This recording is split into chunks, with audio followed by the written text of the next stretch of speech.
Right now is 8:12. Thousands of people without power, and there's a red flag warning for extreme fire danger. Fox 5's Ashley Jacobs live in Alpine now, where the winds, we already know, we can see. They're very strong. Ashley, hi.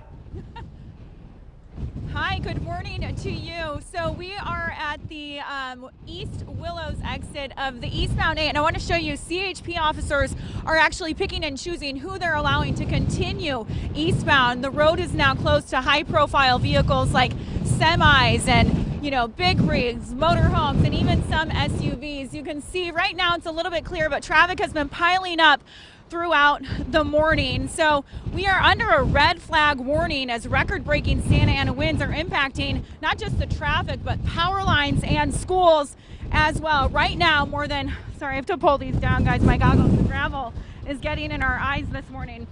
So right now, more than 73,000 residents have had their power shut off, with another 21,000 under consideration for shutoffs.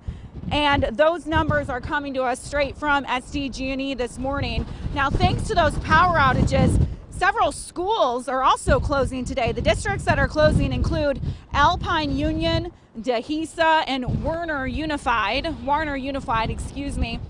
Now, the following schools in Cajon Valley Union School District are also closed today. That's Hillsdale Middle, Hamishaw Elementary, Rancho San Diego Elementary, and Vista Grand Elementary. So if you bring it back out here live over to me, you can see the wind conditions very heavy this morning, and we have record-breaking winds, and those Santa Ana winds, of course, causing for extreme fire dangers this morning.